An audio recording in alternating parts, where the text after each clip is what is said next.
When I asked what time the engagement dinner was, my daughter said, "Oh, we had it yesterday." Oy. The credit card statement lay open on my kitchen table like a wound that wouldn't heal.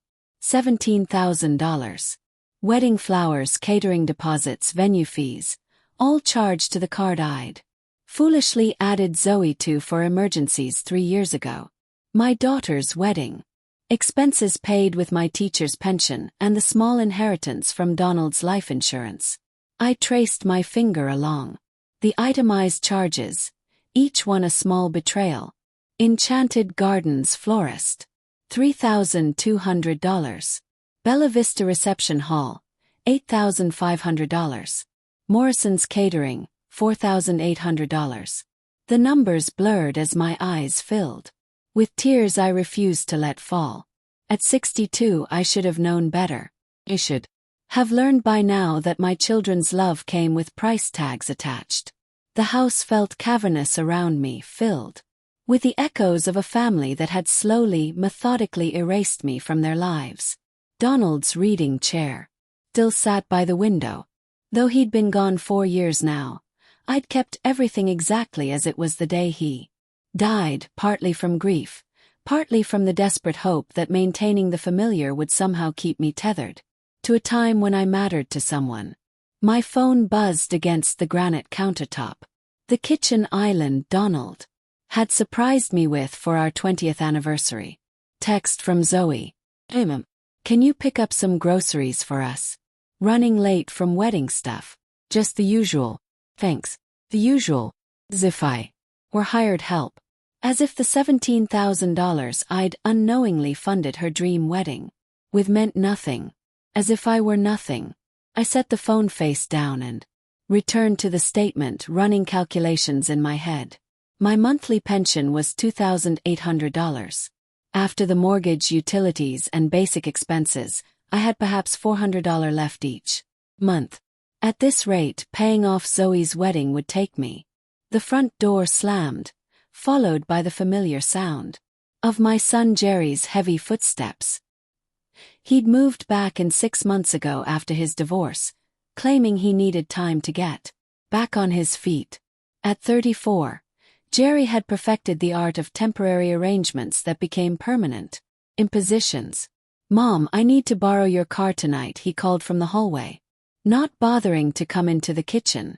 "Rebecca and I are going to look at that apartment in Riverside." Rebecca, the 26-year-old yoga instructor he'd been dating for 3 months, who treated my home like her personal spa retreat. She did her meditation practices in my living room, leaving crystals and sage burning that triggered my allergies. When I gently mentioned it, Jerry had accused me of being unwelcoming and stuck in the Jerry, I called back, my voice steady despite the rage building in my "Can you come here, please?" He appeared in the doorway, already irritated. His dark hair was disheveled, and he wore the expensive jeans I'd bought him for Christmas. Back when I thought gifts might bridge the growing distance between us. "What's up?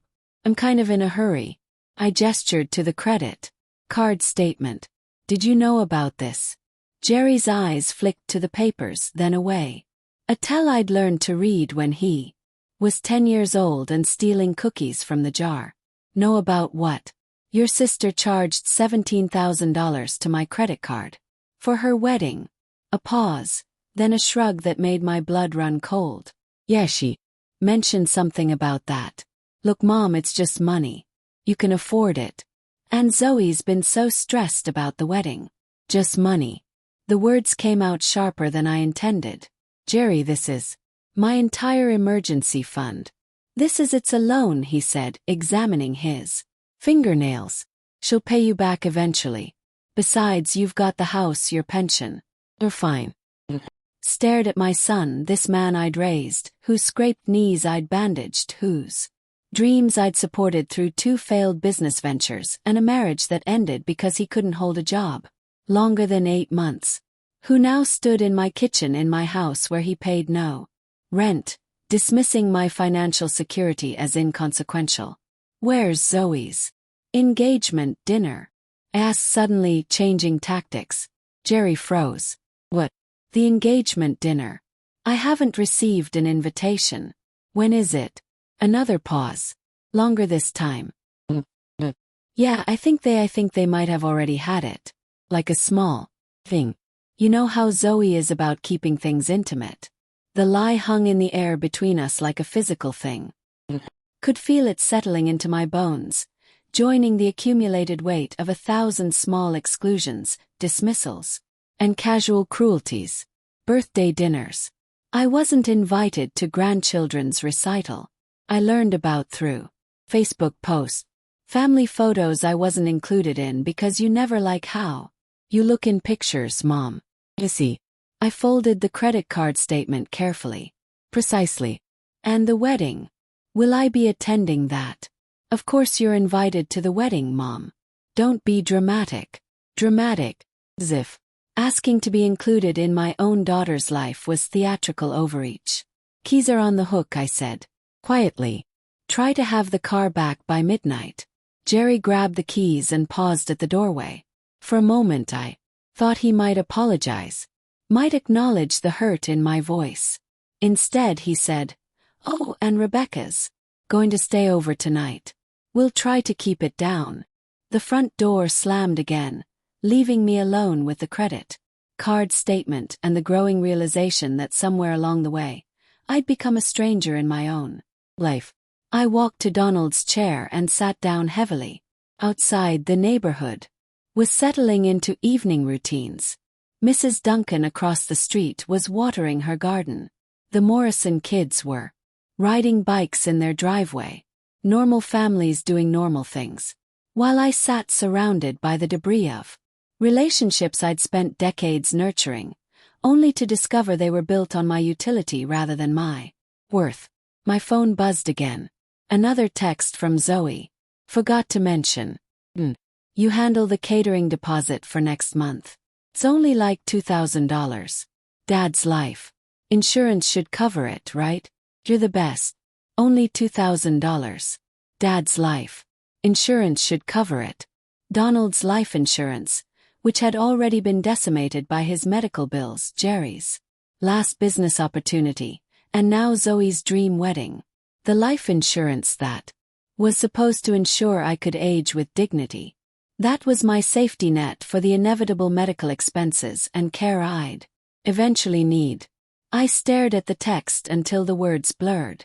Then I did something I'd never done before in 34 years of motherhood. I deleted it without responding, but my silence wouldn't be enough. I understood that. Now, sitting in Donald's chair as the last of the evening light filtered through windows he'd love to sit by. Silence was just another form of enabling, another way of saying yes to people who'd forgotten how to hear no. In the growing darkness of my living room, surrounded by the artifacts of a marriage and motherhood that had defined me for so long, I began to plan what would happen next. 'Cause if my children had decided I was valuable only for what I could provide, then perhaps it was time they learned what happened when that value was removed. The credit card statement crinkled in my hands as I folded it one final time. Tomorrow I would make some calls. Tonight I would sit with Donald's ghost and remember what it felt like to be loved for who I was, not what I could give. The house settled around me with its familiar creaks and sighs. And for the first time in months, the silence felt like possibility rather than abandonment. Morning light streaming through my bedroom window felt different somehow, sharper, more purposeful, and slept better than I had in months, as if some internal machinery had finally clicked into place. By 7 a.m. I was dressed and ready to begin what I now thought of as my reckoning. My first call was to the credit card company. I need to report unauthorized charges. I told the customer service representative, my voice steady and clear. My daughter has been using my card without permission for several months. The woman on the other end was professional, sympathetic. Even. Yes, they could freeze the card immediately. Yes, they could dispute the charges. Yes, they would begin an investigation. I provided the specific transactions, dates, amounts. $17,000 of unauthorized wedding expenses. Ma'am, I Do need to inform you that if these charges are found to be fraudulent, it may result in criminal charges being filed against the cardholder. I understand, I said, and I did. Completely. My second call was to my bank. I'd like to remove someone from my account, I told them. My son Jerry, he's been an authorized user for 2 years, but I'm revoking that access immediately. The banker was efficient, asking only the necessary questions. Within 10 minutes, Jerry's access to my checking and savings accounts was terminated. Debit card he'd been using for his temporary expenses would be declined by noon. My third call was to my lawyer, Janet Morrison. No relation to the Morrison kids on my street, but a sharp woman in her 50s who'd handled Donald's estate. Andy. Janet's voice was warm, but concerned. It's been a while. What can I help you with? I need to revise my will, I said. And I need to explore my options regarding some unauthorized credit card. We scheduled an appointment for that afternoon. By 9 a.m. I was sitting in my car outside Riverside Elementary, where I'd taught 3rd grade for 32 years before retiring. The parking lot was busy with morning drop-offs, and I watched parents hurrying their children toward the building with lunchboxes and backpacks, the same daily ritual I'd witnessed for decades. My phone rang. Zoe. I let it go to voicemail. It rang again immediately, then again. On the 4th call I answered. Mom, thank God. Zoe's voice was frantic. Something's wrong with your credit card. The florist called saying the payment for the centerpieces was declined. I tried calling them back. But the card has been frozen, I said calmly. What? Why, Mom? The wedding is in 6 weeks. We have vendors who need to be paid. The final payment for the venue is due Friday. I'm aware of the timeline, Zoe. A pause. Then her voice changed, taking on the wheedling tone she'd perfected as a teenager. Mom, come on. Whatever's wrong with the card, we can fix it. Just call them and tell them it's okay. These are legitimate charges. Are they? Yes. Because I don't recall authorizing $17,000 in wedding expenses. You said I could use the card for emergencies. The wedding deposits were emergencies. If we didn't pay them, we'd lose the venues, the vendors. Your wedding is not my financial emergency, Zoe. The silence stretched between us. I could hear her breathing, calculating, trying to find the right combination of words that would make me capitulate as I always had before. Mom, you're being unreasonable. This is my wedding, your only daughter's wedding. Don't you want me to be happy? The question that had controlled me for 34 years. Don't you want me to be happy? Don't you want us to succeed? Don't you love us enough to help? I want you to pay for your own wedding, I said, like adults do. We can't afford. Then perhaps you should plan a wedding you can afford.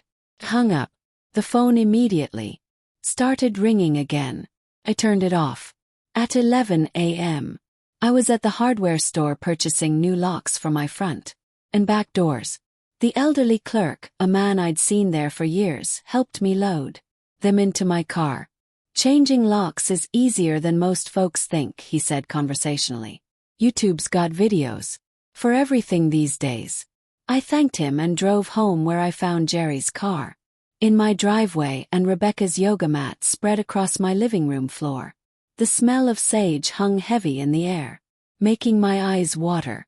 They were in the kitchen, Rebecca making herself a smoothie with ingredients from my refrigerator while Jerry sat at my table, scrolling through his phone.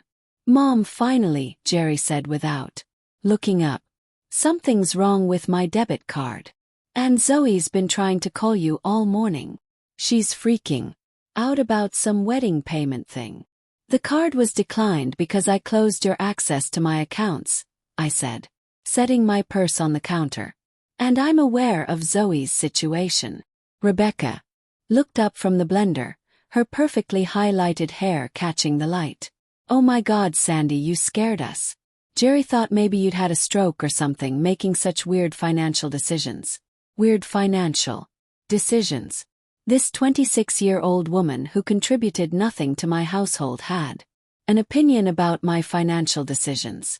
Rebecca, I said quietly, I need you to gather your things and leave. She laughed. What? Why? 'Cause this is my home and you don't live here. Jerry finally looked up from his phone. What's gotten into you today? You're acting crazy. I'm acting like someone who owns her own house and manages her own finances. I walked to the coffee maker and began preparing a cup. My movements deliberate and calm. Rebecca, you have 10 minutes to collect your belongings. Jerry. Rebecca looked to my son, expecting him to intervene. Jerry stood up, his jaw set in the stubborn expression I remembered from his teenage years. Mom, stop it. You're embarrassing yourself. Rebecca is my girlfriend and she's welcome here. Not anymore. This is ridiculous. Over what? Some credit card mix-up. Zoe will pay you back. She always. I turned to face my son fully. When has Zoe ever paid me back, Jerry? The car insurance I covered when she was in college. The security deposit for her first apartment, the loan for her master's degree that was supposed to be temporary. That's different. That's what parents do. No, I said that's what I did, past tense. Rebecca had gone very still. The smoothie forgotten. Maybe I should go, she said quietly. Yes, I agreed. You should. Jerry's face was flushing red. If Rebecca leaves, I leave too. The ultimatum hung in the air between us. For 34 years those words would have terrified me. The threat of my children withdrawing their presence, their love, their approval had been the ultimate weapon in their arsenal. I sipped my coffee and found it perfect. Your choice, I said. But if you leave, you don't get to come back. Whenever it's convenient. You don't mean that. But I did mean it. And something in my expression must have conveyed that because Jerry's confident demeanor faltered. Mom, come on. Let's talk about this rationally. You're upset about the money thing. Get it. But throwing away your family over some credit card charges. I'm not throwing away my family, Jerry. I'm simply declining to continue funding adults who treat me like an ATM with a kitchen. Rebecca gathered her yoga mat and crystals with impressive speed. I'll wait in the car, she murmured to Jerry, practically fleeing the kitchen. My son and I stood facing each other across the kitchen island, the same island where I'd served him countless meals, helped with homework, listened to his dreams and disappointments, where I'd comforted him through his divorce and celebrated his small victories.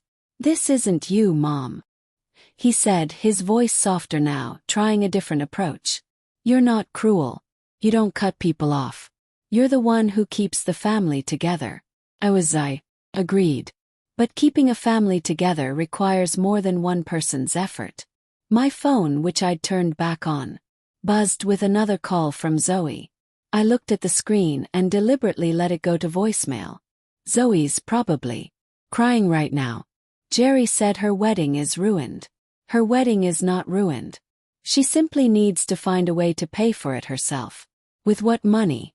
She's a teacher, Mom. She makes nothing. I was a teacher too, Jerry, for 32 years. I managed to pay for my own wedding. It was different. Things cost less then. Things cost less because people planned according to their means. Jerry was quiet for a long moment, studying my face as if seeing me clearly for the first time in years. What do you want from us? He asked finally. It was a good question. What did I want from them? Apology. A recognition of how they'd taken advantage of my love. Promise to change. I want you to be adults, I said.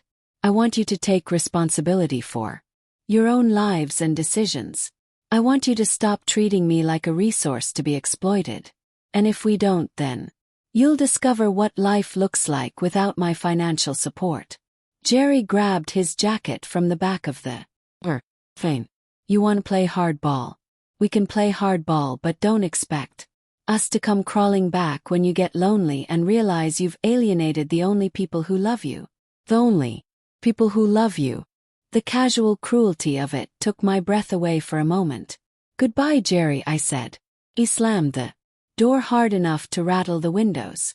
I finished my coffee in the sudden quiet of my kitchen, then went to get the new locks from my car. I had work to do. The new locks were installed by 3 p.m. and I tested them twice to make sure they worked properly. The clicking sound they made, solid, decisive, felt like a door, closing on one chapter of my life and opening to another. Kept one key and secured the other in my jewelry box next to Donald's wedding ring. My appointment with Janet Morrison was at 4.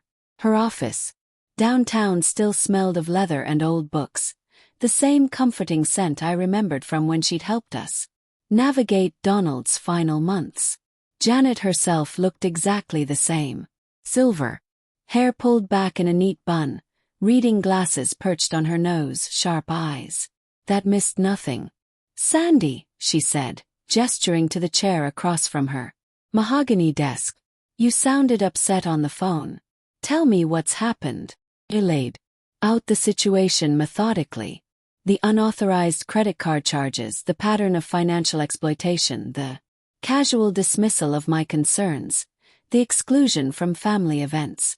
Janet took notes, occasionally asking clarifying questions, her expression growing more serious with each detail. "How long has this been going on?" she asked when I finished. "Years," I admitted. "But it's escalated since Donald died. I think they see me, as I searched for the right words, as a resource rather than a person."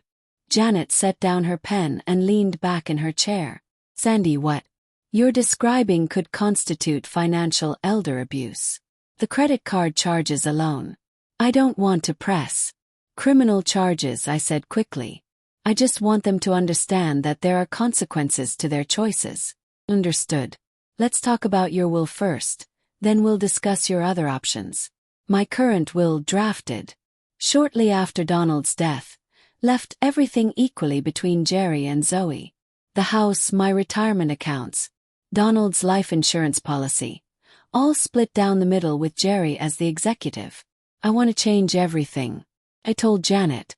"I want to leave the house and half my assets to charity. The children can split what remains of my retirement accounts, but only after they've repaid what they've taken from me over the years." Janet made notes. "Which charities?" "The Literacy Foundation, where I used to volunteer. The animal shelter. Maybe something for elderly people who don't have family support." The irony wasn't lost on me. "And you want to change the executive?" "Yes, if you're willing." Janet nodded. Now, regarding the credit card situation, the bank will likely recover most of those charges. But Sandy, I need to ask, are you prepared for the fallout? Your children aren't going to take this quietly." As if summoned by her words, my phone rang. Zoe again. Declined the call. "They've been calling all day." I said Jerry has already moved out, taking his girlfriend with him. "He seems to think I'll change my mind when I get lonely." "Will you?" Question hung in the air. Would I? It would be so easy to call them back, to apologize, to restore the status quo, to return to being the mother who said yes to everything, who absorbed their problems and smoothed their paths. "No," I said, and meant it. "I won't." Janet's smile was small but approving. Now there's something else we should discuss." You considered a restraining order. If they start harassing you, let's see how they handle the new boundaries first." The time I left Janet's office, it was nearly 6 p.m. The revised will would be ready by the end of the week. Credit card investigation was underway. The locks were changed. I had taken back control of my narrative, and it felt both terrifying and exhilarating. I stopped at the grocery store on my way home, buying only what I needed for myself. A small chicken breast, fresh vegetables, a bottle of wine I'd been saving for a special occasion. In the checkout line I realized this was a special occasion. The first day of my life where I mattered to myself as much as I'd always mattered to others. House felt different when I returned. Quieter, yes, but also cleaner somehow. Rebecca's crystals were gone. Jerry's scattered possessions, magazines, dirty dishes, charging cables had been swept away. The air no longer smelled of sage. An entitlement. I was preparing dinner when I heard a gentle knock at my back door. Through the window I could see my neighbor from 2 houses down. A woman about my age whom I'd waved to occasionally but never really spoken. But she was holding a casserole dish. I opened the door cautiously. "Hi," she said, offering a tentative smile. "I'm Elizabeth Duncan. I live in the blue house with the garden. I hope I'm not intruding, but I noticed there was some commotion earlier," raised voices, "and I saw a young man leaving with suitcases." She paused, looking embarrassed. "I wanted to make sure you were okay."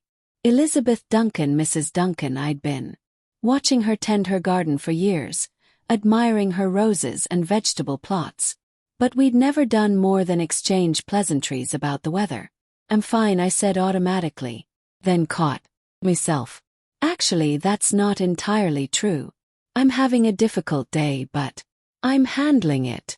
"Would you like some company while you handle it?" she asked, lifting the casserole dish slightly. "I made too much lasagna, and eating alone gets old after a while." There was something in her eyes, a recognition, perhaps the understanding of one woman who'd been alone for a while speaking to another. I was just opening a bottle of wine. I found myself saying, "We'll get glasses," Elizabeth said as if it were already decided. 40 minutes later we were sitting at my kitchen table, sharing her excellent lasagna and my carefully hoarded Pog Grigio. Elizabeth was a widow too. Her husband had died 3 years ago from the same cancer that had taken Donald. She had 2 adult children, both living across the country, both successful and busy with their own lives. "They call every Sunday," she said when I asked about them. "Beautiful calls. How are you, Mom? Are you eating well? Did you remember to take your medications?" They mean well, but sometimes I feel like they're checking off a box. "Visit with elderly mother completed." "At least they call," I said, then immediately felt disloyal for the comparison. "Your children don't call." And somehow sitting in my kitchen with this woman I barely knew, I found myself telling the whole story. The money, the exclusions, the casual dismissals, the engagement dinner I hadn't been invited to, the credit card charges that had finally opened my eyes to how thoroughly they'd been using me. Elizabeth listened without judgment, occasionally nodding or making small sounds of sympathy. When I finished, she was quiet for a moment. "How do you feel now?" she asked. Having set those boundaries, terrified, I admitted, and relieved and guilty for feeling relieved. "The guilt will fade," Elizabeth said with certainty. "The relief will grow stronger." "How do you know?" Smile.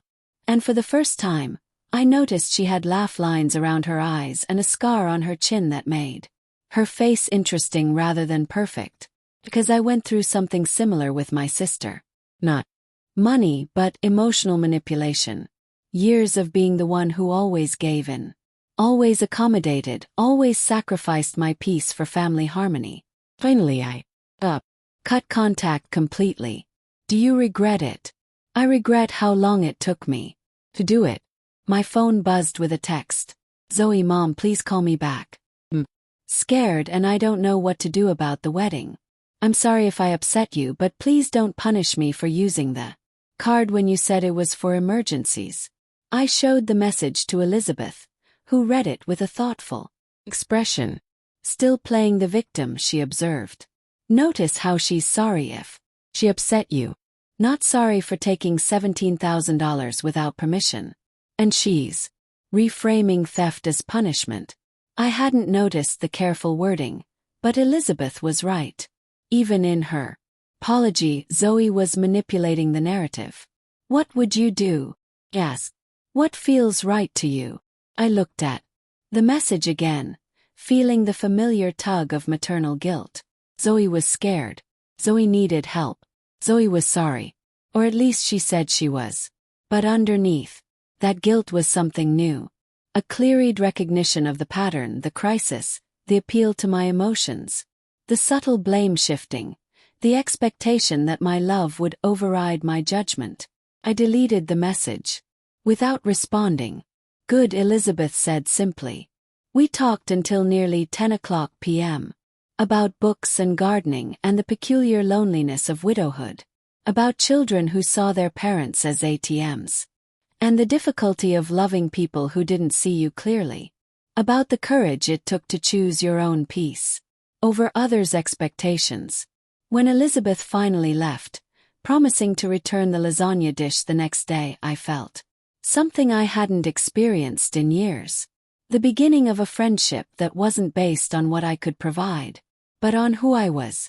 I was washing our wine glasses when my phone rang one more time. Jerry. His voice was different, less confident, more uncertain.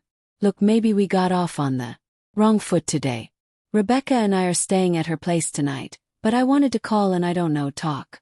I'm listening. The debit card thing really messed us up. I had to pay for dinner with quarters I found in the car.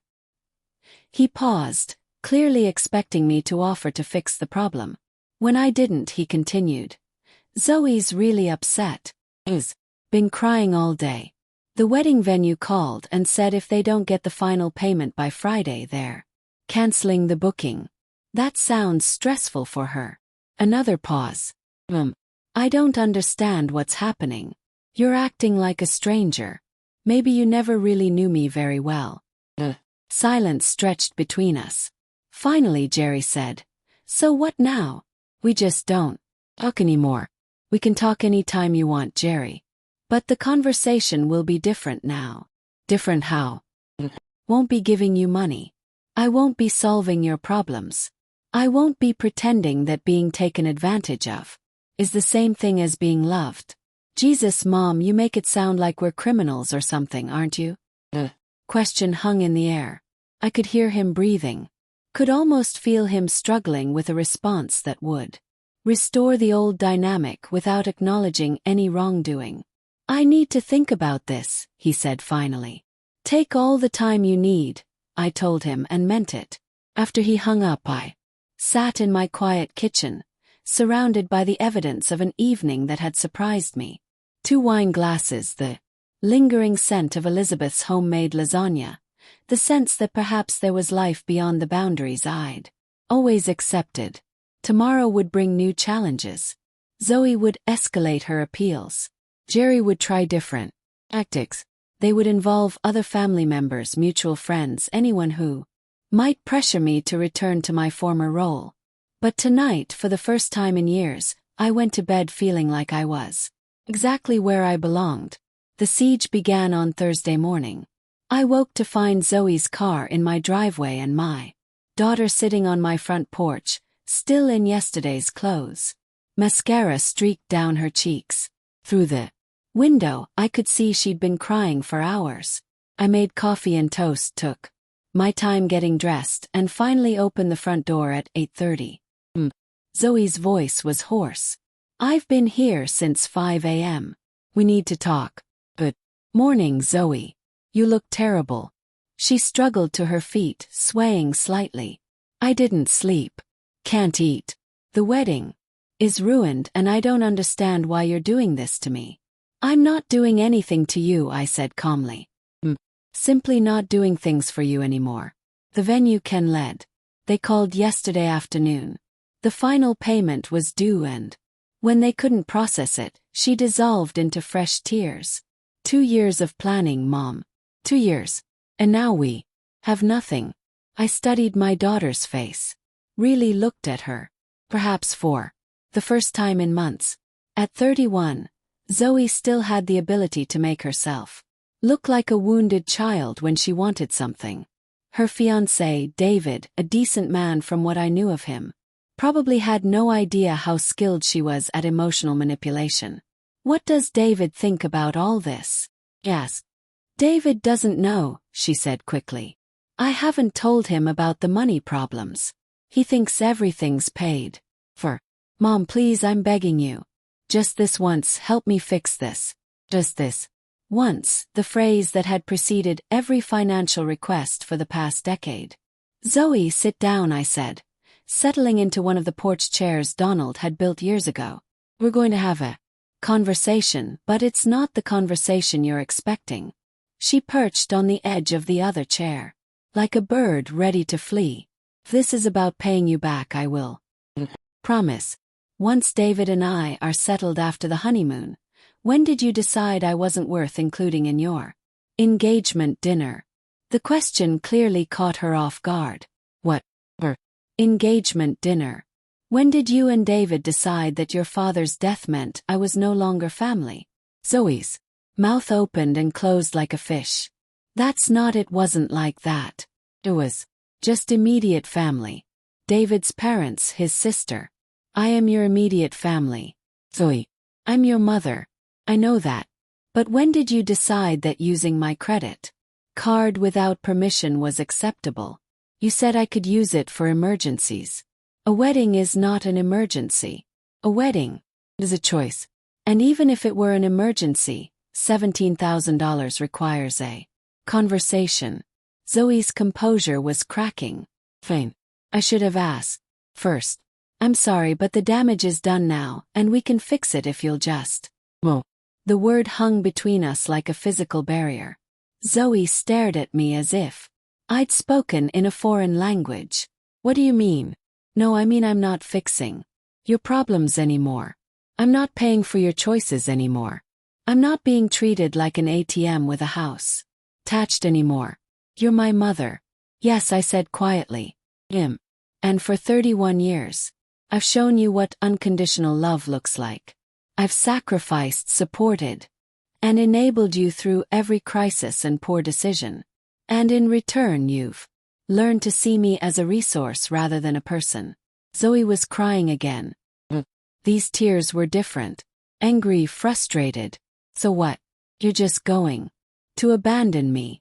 Let my wedding be ruined because you're having some kind of midlife crisis. I'm 62, Zoe. If I'm having any kind of crisis, it's a late life awakening. My phone buzzed with a text from Elizabeth. Coffee later if you need reinforcements. The simple kindness of it, someone checking on me, offering support without expecting anything in return, made my resolve even stronger. Need you to leave now, I told Zoe. You're welcome to come back when you're ready to have an adult conversation about how we move forward. An adult conversation. Zoe's voice rose. You want an adult conversation? Fine. Here's adult. You're a lonely old widow who's driving away the only people who care about you. You'll end up dying alone, and it'll be your own fault. The cruelty of it was breathtaking.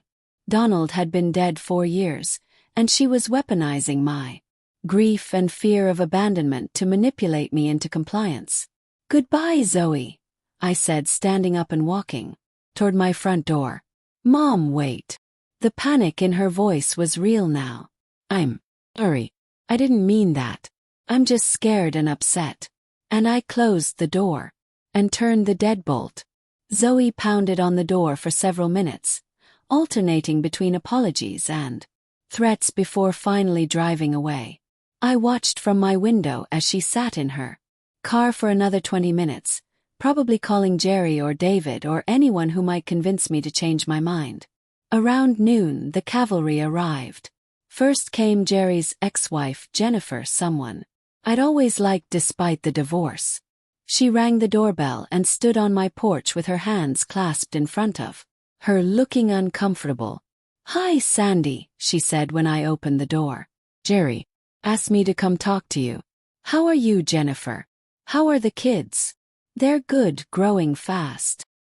Shifted her weight. Look, I don't really want to be in the middle of this, but Jerry said there's some kind of family emergency. There's no emergency, I said. There's a consequence.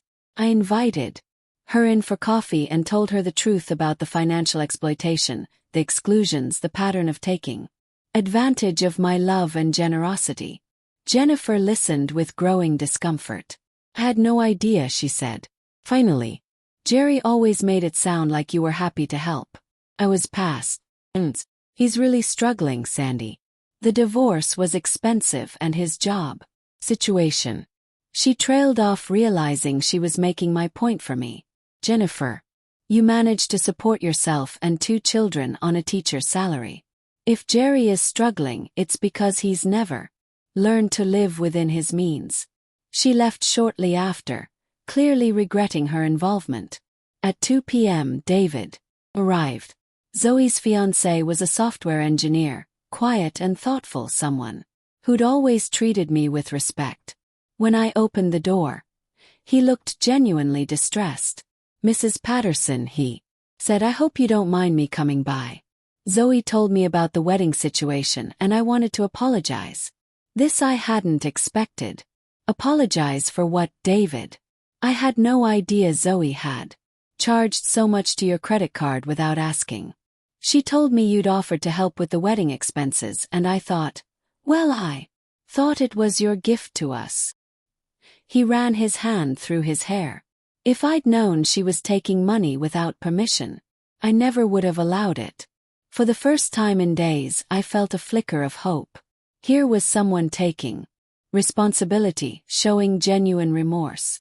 "Come in," I said. "Let's talk." David explained that Zoe had been handling all the wedding finances, telling him that everything was covered. He'd offered to contribute more, but she'd insisted it was handled. He'd had no idea about the credit card charges, the unauthorized access to my accounts, or the pattern of financial dependency. "I love Zoe," but I'm starting to see some things about her that concern me, such as the way she talks about you. Sometimes like you're supposed to solve all her problems. And when I suggest we should pay our own way or maybe have a smaller wedding, she acts like I'm being unreasonable." He paused. "Is this why you weren't invited to the engagement dinner?" My heart clenched. "You noticed that? I asked Zoe about it. You said you were busy that weekend, that you declined to come." But something about her answer felt off. Told him the truth about that too. About learning from Jerry that I'd been excluded.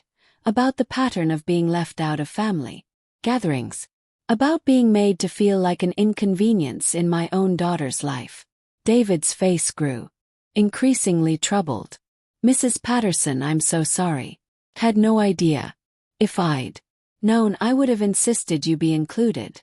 What will you do now?" "Yes. I don't know," he admitted. "Zoe's been talking about eloping to Vegas using our savings. But honestly, I'm starting to wonder if this is the right time for us to get married. If we can't communicate honestly about money and family." He shrugged helplessly. After David left, I called Elizabeth. She came over within an hour, carrying a bottle of wine and a bag of Chinese takeout. "Rough day?" she asked, surveying my face. "Educational day," I said. "I'm learning exactly who my children are when they can't get what they want from me." We were halfway through dinner when my phone rang. "Jerry, Mom, this has gone far enough," he said without preamble. "Zoe's a mess. Her fiancé is asking questions and you're destroying the family over money." "I'm not destroying anything, Jerry. I'm simply declining to fund it. We talked to Jennifer. We talked to David. You're turning everyone against us." I told them the truth. If the truth turns them against you, perhaps the problem isn't with the truth. "Fine. You want to play hardball? We'll play hardball. We're thinking about having you declared incompetent." The threat was so absurd I actually laughed. "On what grounds?" "Sudden change. Irrational financial decisions. You're clearly not thinking straight." Elizabeth, who could hear Jerry's raised voice through the phone, rolled her eyes and mouthed. "Amateur, Jerry," I said. "Only. I've revised my will. I've consulted with my attorney. I've made carefully considered financial decisions that protect my assets from unauthorized use. If you'd like to challenge my mental competency, you're welcome to try. But I should warn you, Janet Morrison has excellent documentation of my decision-making process." The silence on the other end was satisfying. Isn't over," Jerry said finally. "No," I agreed. "It's just beginning." After I hung up, Elizabeth refilled our wine glasses. "How are you feeling?" "Like I'm standing at the edge of a cliff," I admitted. "Terrified but also free." "The terrified part will fade," Elizabeth assured me. The free part will grow stronger. How long did it take with your sister? About 6 months before the guilt stopped being overwhelming, a year before I stopped jumping every time the phone rang. She paused. But Sandy, I need to ask, are you prepared for the possibility that they might not come around? That this might be permanent? The question I'd been avoiding. Was I prepared to lose my children forever rather than return to being their emotional and financial safety net?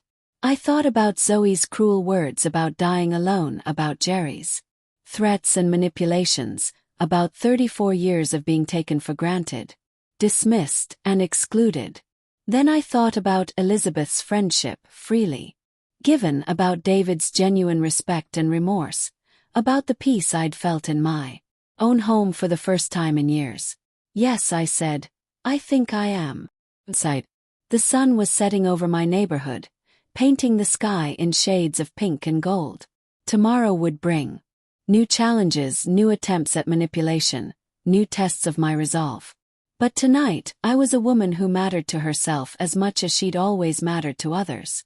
And that, I was discovering, was enough. 3 weeks later, I was in my garden when David's car pulled into my driveway. The past 21 days had been the quietest of my adult life. No frantic phone calls about emergencies. No unexpected visitors demanding money or solutions. No one treating my home like a hotel or my bank account like a community resource. Elizabeth and I had fallen into an easy routine of morning coffee and evening walks. And I'd begun to remember what it felt like to live for myself. The credit card company had ruled in my favor. $17,000 in unauthorized charges reversed, with a notation in their file about potential fraud. Zoe would face no criminal charges, but she would also receive no wedding funding from my compromised account. David looked different as he walked up my front path. Thinner perhaps, and definitely more serious. He carried an envelope in his hand. Mrs. Patterson, he said when I answered the door. Do you have a few minutes? Course. Would you like some iced tea? We sat on the back patio, where Donald's roses were finally blooming again after years of my neglectful care. I'd been spending more time in the garden lately, rediscovering the peace that came from nurturing something that grew because you tended, not because you funded it. The wedding's off, David said without preamble. I set down my glass carefully. I'm sorry to hear that. Are you? The question was direct, without accusation. I considered it honestly. I'm sorry that you're hurt, I said. I'm sorry that Zoe couldn't be the person you thought she was. But I'm not sorry that you discovered her true character before making a legal commitment. David nodded slowly. That's what I thought you'd say. And you're right. He handed me the envelope. This is for you. Inside was a cashier's check for $8,500. Half of the credit card charges that had been reversed. David, I can't accept. Yes, you can. It's my responsibility. I benefited from that money, even if I didn't know where it came from. The venue deposit, the catering down payment, those were for my wedding too. I looked at the check. Then at this young man who was taking responsibility for something that wasn't technically his fault. What did Zoe say when you told her you were bringing me this? David's laugh was bitter. Zoe doesn't know I'm here. We haven't spoken since I called off the wedding 2 weeks ago. What happened? I asked her to have an honest conversation about money and family dynamics. I suggested we postpone the wedding and get some couples counseling to work through the communication issues. He paused. She told me I was being manipulated by a bitter old woman who couldn't stand to see her daughter happy. The familiar sting of Zoe's words was dulled by time and perspective. And you said, I said, that if she couldn't see how she'd been treating you, then maybe we weren't ready to be married. David stared out at the garden. She packed her things that night, moved back in with her college roommate. And how do you feel about that? Relieved, he admitted, which probably tells me everything I need to. We sat in comfortable silence for a while, watching Elizabeth's cat stalk Something in the bushes next door. Can I ask you something, Mrs. Patterson? Andy. And yes, how did you know?